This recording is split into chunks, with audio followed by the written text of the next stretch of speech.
I know God breathe on this. The new brand for upcoming creatives, the Facebook for creators. The community of creatives. That's what collective is to me, is kind of giving creatives a voice.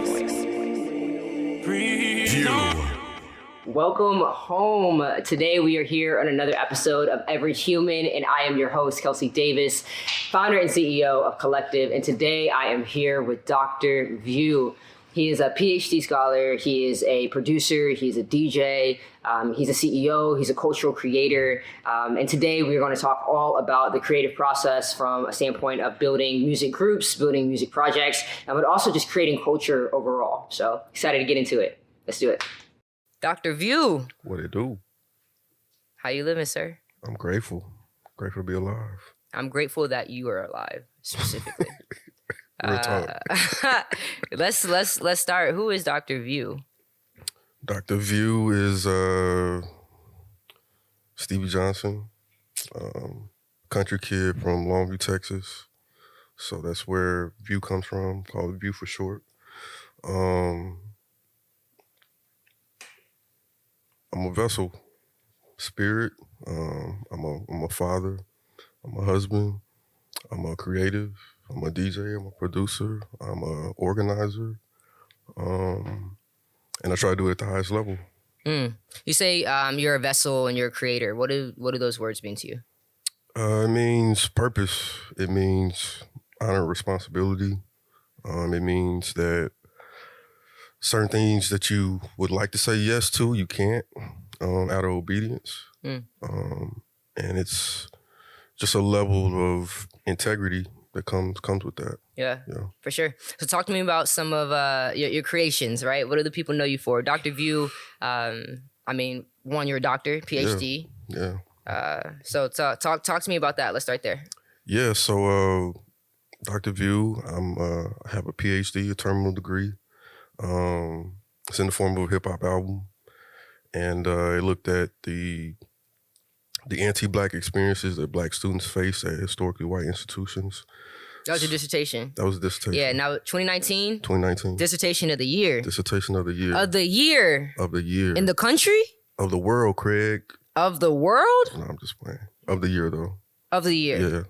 And what is that? Why is that significant? Like, it's significant because, it's a non-traditional dissertation, and it's for the Association for the Study of Higher Education. So all higher ed programs across the country decided that this non-traditional dissertation in the form of a hip-hop album, still wrote the written one. Yeah, over 200 pages. Over 200 pages, yeah. And it was about access. It was about, for creatives like myself and you and parents of creatives, it's like, how do we prepare our future generation of the things that they're going to experience at these institutions, whether it's OU, whether it's Syracuse, whether it's Columbia. Everybody's going to have this very similar anti-Black experiences on campus. And I decided to bring creatives, Black creatives, whether there was a producer, an engineer, a graphic designer, a photographer, videographer, and we came together in a studio format. And I was like, before we even make music, let's just talk about these issues that are affecting us, because people will bring out, Black students are academically unprepared, but it's because the racial environment that they experience every day, they really don't want to be there. So how do we provide a space for them to talk about that, put it on wax, and make it accessible to It's cool that it's a priority for you to create alignment with the folks that you're creating with before the creation starts. Absolutely. Right? I know that you did that with Fire in Little Africa. We're going to talk about that in a second. Like, even when I hear about the way that you came across doing your dissertation, it's like, okay, I know what the high level vision is, right? I have the vision statement, the thesis for the project, right? So in terms of creative process, it's like, all right, here's the thing that I want to talk about. Here's the research thing that I see, right? Like, as this philosopher, you see something ahead in the market, you see something that's happening in culture, and you're like, I think that we need to talk about this. We need to highlight this. We need to tell this story, right? So as an individual, that's that thing that you're a vessel that's coming out of you. Okay, I need to figure out how to solve for getting that out. Only human capital can do that. Yes. Like it quantitatively, you can create systems, models, but there's just a certain level of love and attention to detail and understanding what it means to be a human and like putting people in position to be successful. Correct. That you can't account for in research or any other thing. It's like you really have to put yourself in like the research or in the work. Yeah. Like, and then when you do that well, you could then identify, okay, who are the humans that we need to then bring together at the table. And often I know for me, it's like we're often both in that, you know, kind of director's share of kind of doing the casting of that crew in that context. And a lot of times it's like, yo, who's aligned with themselves is the first thing that often we're talking about. And anybody who knows View and I as friends, one of my best friends, whether we're at a party, whether we're in a business meeting, whatever, like, you know that there's always these cloth checks, let's say, around individuals, organizations. And it's not a matter of like, oh, creating judgment for, you know, who they are as an individual or whatever is not the goal, as much as do they have the ability to flow in the terms of who they say they are and then the things that they create. Right. So if they say, hey, my name is Kelsey Davis, I'm the founder of Collective, I do this, I care about this, etc. Cool. Right. But is the fruit that you're bearing around you or the things that I hear about you is the evidence seen of that? Because then I know that I can collaborate with that. I can create with that because there's a historical data-driven understanding of who you are based on what fruit you're bearing. Right. So tell me about, so you did the dissertation project. One dissertation of the year, even though, you know, and I'm sure that was a very friction-driven process, right? Of saying, yo, I have this idea, these are the things that I want to talk about, but then you have to go directly to the research institution, go to the academic boards and essentially sell them on this philosophy before you could even get the resources, let's say, that you need in order to get it done, but then also all the way through the process and you need them to approve it basically before then it gets published. Tell me what that process was like for you as the creator of it. Something was said to me: assumption without questions, conjecture without fact, and a doctorate student not understanding programmatic guidelines fall below like a student posture. They was talking about you. They were talking about me, and they were Black too. So they basically said like, you ain't built for this. Like what you're trying to create is crazy. Like, you should look into other programs. I'm resigning as your chair. Good luck. And that's what happened. Like, literally walking to the office, homie A.D. Carson, who's a professor of hip-hop in the Global South at University of Virginia, came out with a dissertation album 2 years before me. So I saw his blueprint, and I was like, that's one individual person. I can create a collective, like, voice with my dissertation. So I go into the office, I'm like, yo, like, this is what I want to do. And they were like, nah, it's not happening. And it's obviously politics with everything, but it's also fear of the unknown. I want to be associated with something that's just so abstract. So yeah, like I had to deal with that. Like 6 months, I didn't have a committee. So I'm like solo dolo, like reading whatever I can read, connecting with folks that are in the hip-hop education space, going to conferences, trying to understand like where my place is. And yeah, hip-hop, like the space program, like the dissertation, like sustained me. Like DJing, like sustained me that whole entire time. Cause like, I just didn't understand, like I knew like unequivocally, like that I was doing what I was supposed to be doing. And it's one of those things like not being seen by white people, but not being seen by like people that you feel like should be caring for you. Like that was rough. So I just learned to like focus on what I can control. And I know the work is great. I know what I'm doing is going to have like great implications. And then you got the critical acclaim dissertation of the year. And for sure. They had to be there while I was in there presenting. And yeah, so it's... For sure. And I know after you got your PhD, got dissertation of the year, at the time you were at OU, you were there, undergrad, master's, and then PhD. And then you found yourself on Black Wall Street in Tulsa, right? To create your second collaborative project. At this time you have over 40 artists, and you created Fire in Little Africa. And it's outside the Ivory Tower. So it's like if you're really doing this communal work, it was like, okay, let's see what you can do without the institution. In real life. Yeah. So talk to me about that. What is Fire in Little Africa? What is the project significance and what was your role in that? Fire in Little Africa is my baby. It's my brainchild. It was an educational idea just really to commemorate, the ancestors and, the district and just this place that was basically eradicated 100 years ago. Like, that was literally the thing. Like, let's create an album to commemorate. And I think everything that came with it, it just organically evolved into like a movement, a communal movement to where, we galvanized. I moved here in August of 2019 and hit the ground running, just literally started pulling up on artists. I mean, they knew me as a DJ, been DJing for over 10 years, over almost 15 years now. And, people knew me in the scene as far as like, DJ View, but like DJ View coming to Tulsa, trying to do this album, like, what's up with that? So literally just pulled up on people. And that's what I'm saying, like that human capital, like you can't just shoot an email. Like you can't just do a survey like, hey, do you want to participate in FILA? Like, no, I had to really pull up on people, and people had to like ask me very transparent questions like, yo, what's going on? Like, did you feel like there was kind of like a why you concept? Because it's like at this time, for people who don't know, so it's 100 years. The album's a 100-year commemorative album for the Black Wall Street Massacre, right? So we know 100 years ago,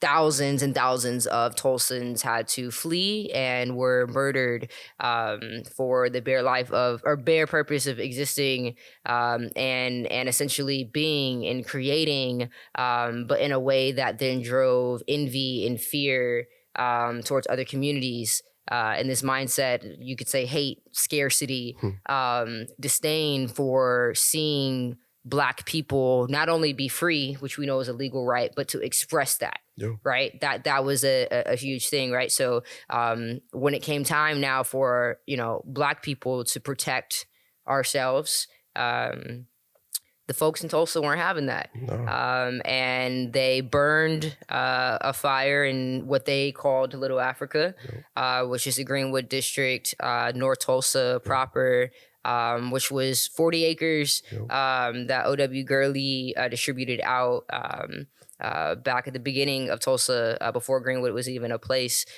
Talk to me about what that was like. I mean, you were working with descendants of the massacre, were part of being like artists who were featured, whether artists, producers. I mean, you had to pull together publicists, you had to pull together the whole entire team in order to execute on this project.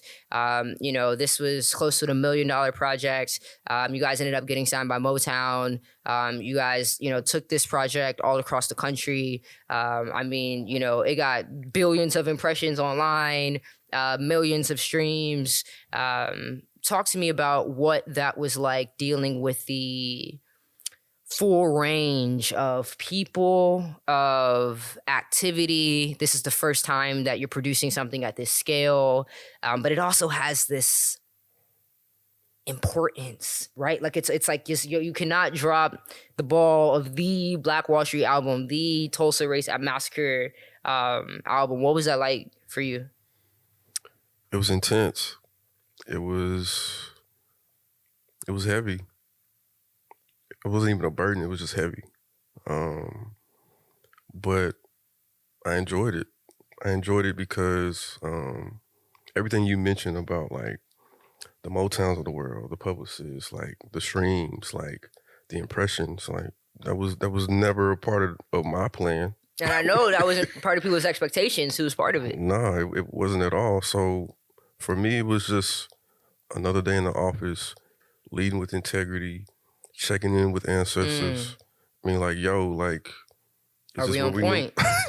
For real, but that's people don't understand the importance of that. They don't, and they'll think you crazy. But I'm like, when you tapped in, you don't worry about what other people are saying. Like, even to this day, people will ask me, like, yo, B, why aren't you talking more? Like, why haven't you said X, Y, and Z? It's just like when you're told to be still and to just understand like what you experience and also like where we're headed. It's like this is the first time I'm literally talking about these things. Like it's because of these moments. It's because of alignment. And I think that's the word for Fire Little Africa. It was just alignment from one thing to the next, from the people that we picked to the decisions that had to be made, whether there were the right mistakes, right things or not. It was just like certain things were in place for us to just keep moving and learn from the experience.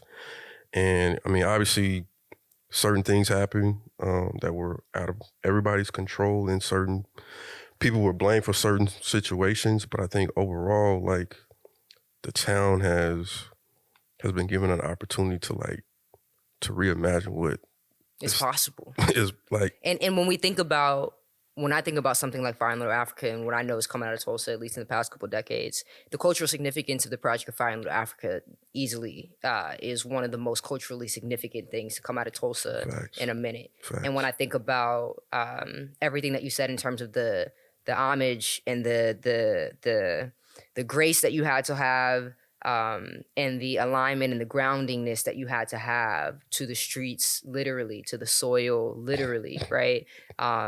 Allows us to tap back into what was and allows us to be this vessel so that we can create and so that we can reimagine, so that we can rebirth and rise again, but 10 times greater. Yeah, and even just like, you know, I don't have an academic appointment right now. And it's like a lot of people theorize or critique certain things like a Fire in Little Africa, but it's like until you're able to apply it, like to do it with community, like outside of your four walls or your space, like you'll never understand like what it truly takes to put something like that together. So even to that point of, you know, you did Fire in Little Africa, you did it within the space, within the environment that you did it within. Yep. You've been in a position of stillness as your friend, as I'd argue I know better than anybody this year, and seeing you heal, seeing you restore, and seeing you sharpen your sword has been one of the most honorable experiences that I've been able to stand by in terms of creators whom I love and friends, and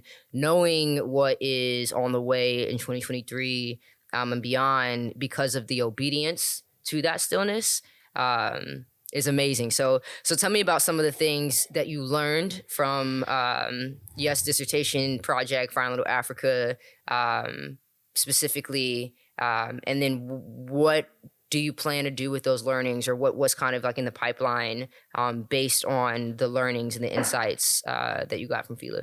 So I'm gonna answer two parts. So the first one, just from a personal standpoint, you know, I lead with this prayer: "Search me, break me, use me," and I feel like people have to be very careful when they say that, because you will be searched, you will be broken, and then you will be able to be used. And I think this year has been like the abyss, like truly the abyss for me, to the point where like I didn't even think I was gonna come out of it.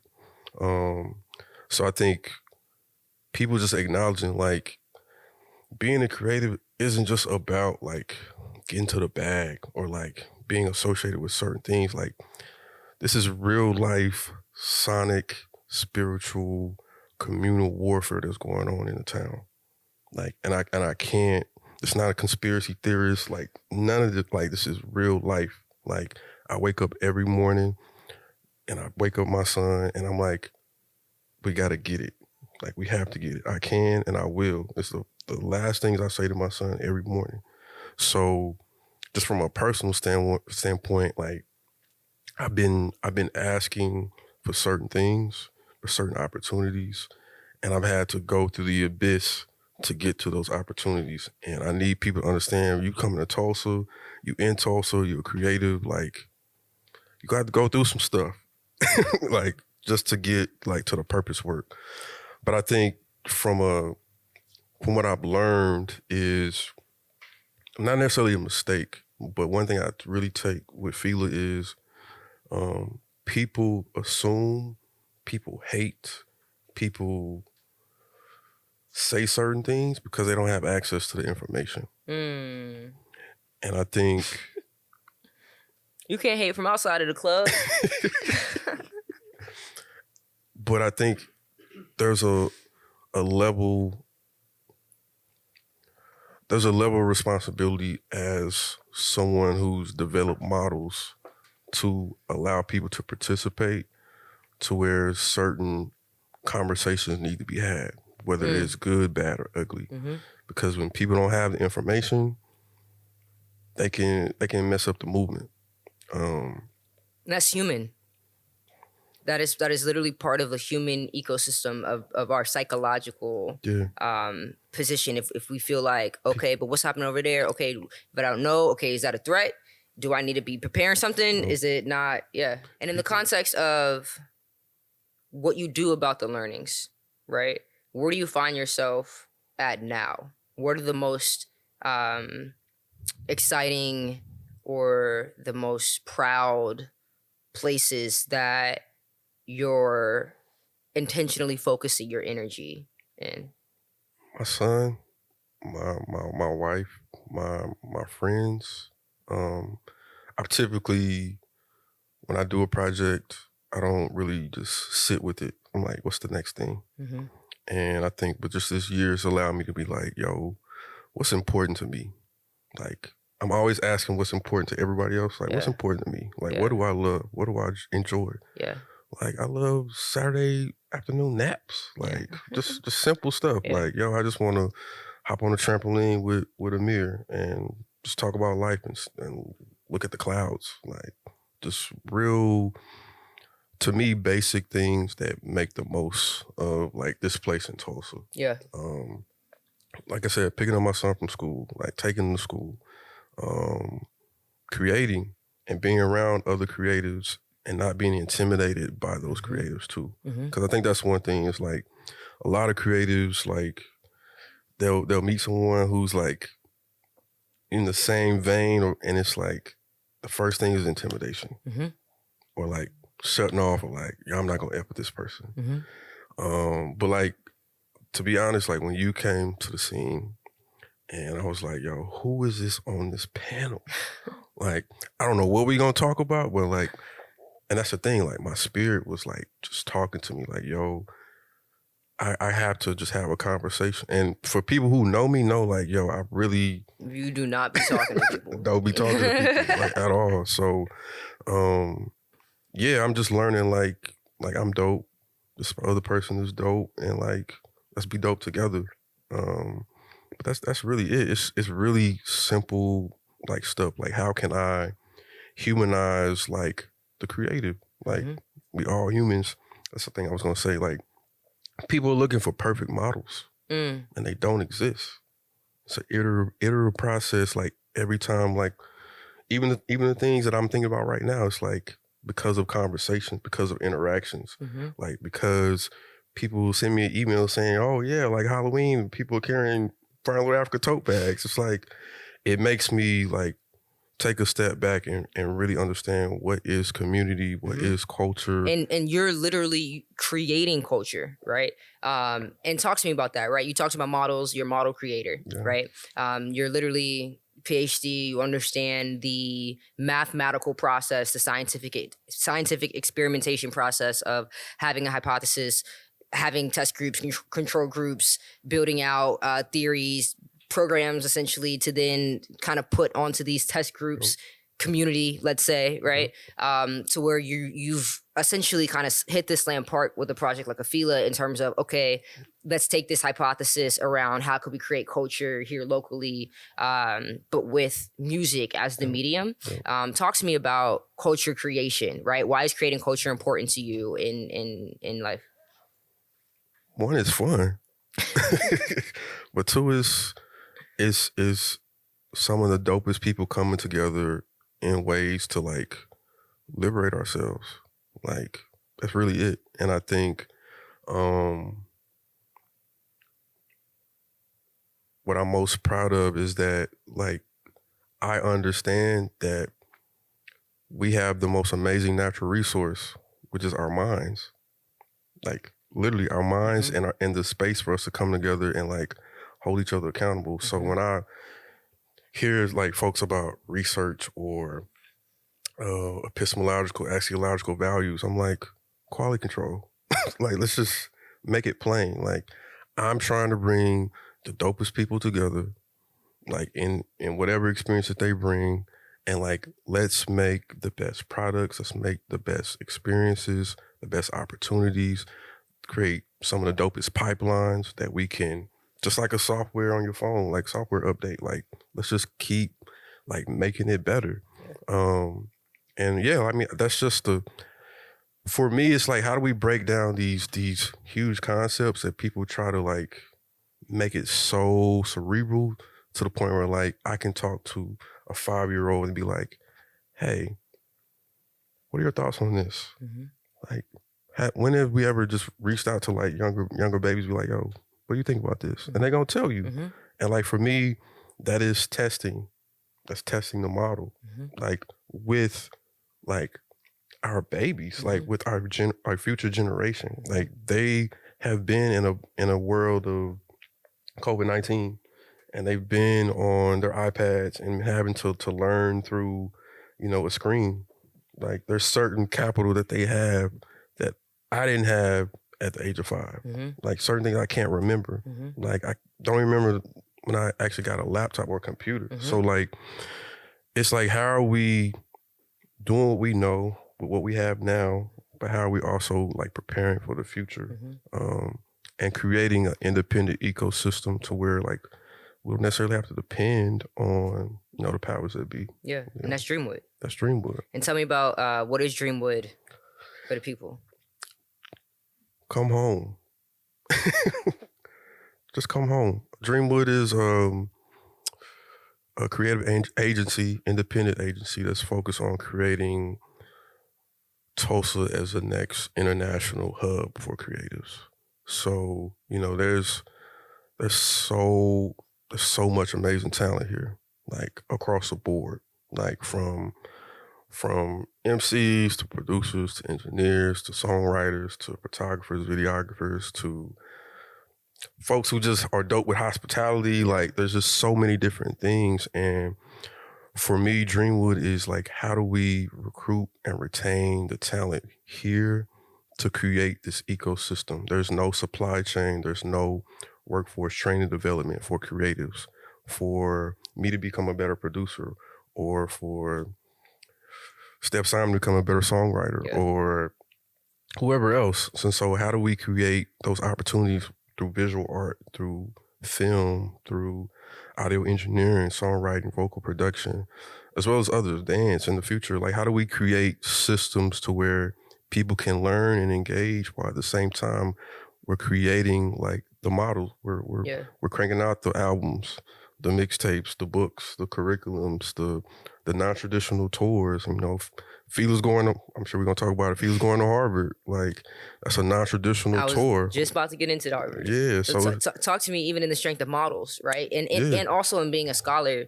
And a lot of people, so I'm getting my PhD. It's a secret. I guess it's not a secret anymore, but it's I'm definitely gonna get my PhD in the next, let's say, 7 to 10 years. You know, when I got my master's degree, so many people were like, why'd you all get your master's? Like, you're not getting a master's? I'm like, bro, absolutely. Right? Yeah. So tell me about why Harvard, why bring Fire in Little Africa to Harvard, and what comes out of Harvard? Yeah, so I'm headed to Harvard in January to participate in the Nasir Jones Hip Hop Fellowship, named after Nas. So the Hutchins Center for African American Research has a W.B. Du Bois Institute. So there's like 10, 12 different fellowship programs underneath it. Henry Louis Gates, aka Skip, is over the program. So the Nasir Jones Nas Fellowship is one fellowship underneath that umbrella. And so I will be on Harvard's campus spring of 2023, and the goal is to bring the entire Fire in Little Africa squad to Cambridge, and we're going to launch what's called Fila University. So Fila University consists of obviously a performance, a keynote from myself, a fireside chat. With yourself and Henry Louis Gates? Yep, and a curriculum workshop. And so for me, like, when I was even thinking about Fila, I was like, one, how are we going to get 60 artists on the road? And how are we going to make money?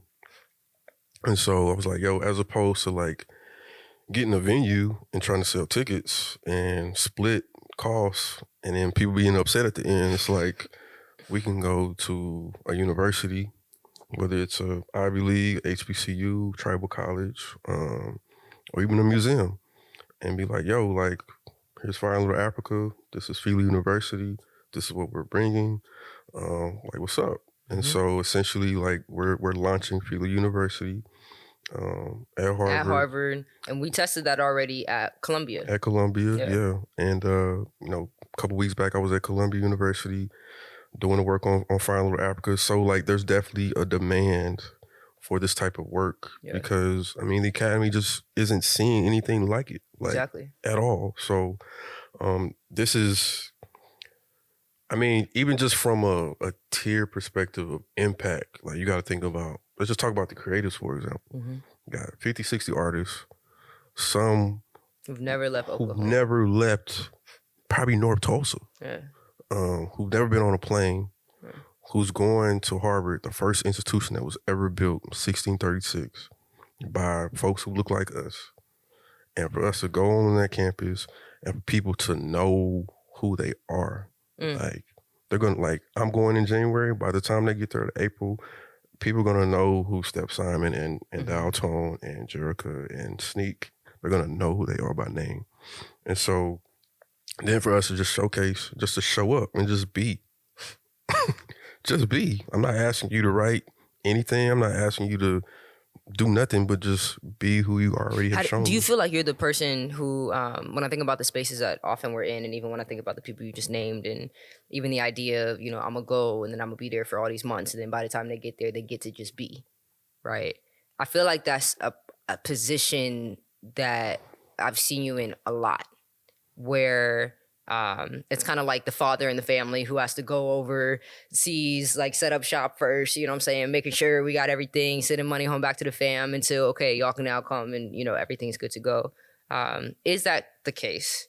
And if so, what is that a identity you've kind of taken on? Is that something that you're still trying to understand how to process? Is that, you know, talk to me about that. I think it's something I'm still processing, because I mean, I don't have to bring, like, just being honest, but I'm intentionally,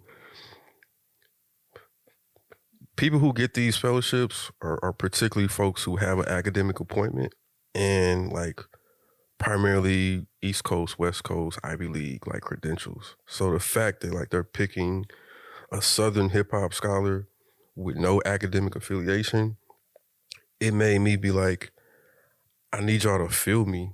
And, like, the only way that I know is to bring my family with me. And so, yeah, like, I'm still learning that.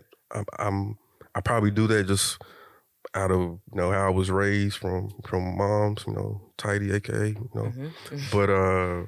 But yeah, I'm still processing that. But it's just more of like, why not? Like, why not get us on the road? Why not allow us to reimagine, like, come back and, like, see what people have processed, like, experienced, like, even bring in babies. Like, we got 7th, 4th, and 5th grade students coming with their parents. And they're like, so you mean all we got to do, like, literally a question was asked, like, all we got to do is show up? Like, make sure we're at the airport? And I was like, yes. Like, and that's how it should be. Yes. Because we are royalty. Like, we come from greatness. And I think people just haven't been in that position to, like, just think about, like, what the possibilities are. And it's like, yo, if I have any type of cultural wealth, I'm gonna share it, because that's what we're supposed to do. And I'm gonna get it back in other ways. And we've seen that reference point here in Tulsa specifically, right? Like, that is the model. The models that we're building right now are all iterable. Nothing's new under the sun. Yeah, absolutely. Yeah. So I'm like, people trying to create new things, I'm like, yo, like, look back. That's really it. Yeah. So tell me about, in looking forward, what are your hopes for the city of Tulsa, for Dreamwood in terms of impact? I know Dreamwood's main focus is basically building Tulsa into this international culture hub. You know, what are your goals, your hopes, your desires for the city of Tulsa, Black Wall Street, North Tulsa? My hopes is that the city of Tulsa won't be fearful of its own greatness. I mean, I understand that from a city, Tulsa is very unique. You have private universities and private dollars that control the city. And I think for those who want to participate in the culture that's being developed, people have to learn how to listen, which is something that we always do as creatives. We listen and then we move. And I think with Dreamwood particularly, Dreamwood is an independent entity organization that would allow people to participate in their own liberation. And if people can't recognize that value, I'm afraid that we may be at another standstill again. And so I'm hoping that with everything that's happened with Fila and its success and the year that we've kind of taken to kind of really reevaluate like what our next moves are and be intentional about who are those people who need to be involved. I think people, my prayer and my gut is telling me people are going to allow us to play ball and create our own court and invite people to play on our court to make it better, that everybody gets to benefit from. And so, I believe Dreamwood is the engine that will allow that to happen. Yeah. And if you, wrapping this up, if you had a message that you wanted to give to every human, what would that message be? Obedience is better than sacrifice. I can take 1,000 shots in one space. That's sacrifice. But I can take 1,000 shots or 100 shots in 1,000 different places, and that's obedience. And I think everybody's trying, you mentioned like sharpening my sword, like everybody's doing it. Even just from the conversations I've had with people, everybody is sharpening like their tools. Yeah. And they're doing it out of obedience. Like I'm having conversations with people I've had beef with, like the level of grace, the level of peace, the level of understanding people have of my story and their story and how we really want the same things.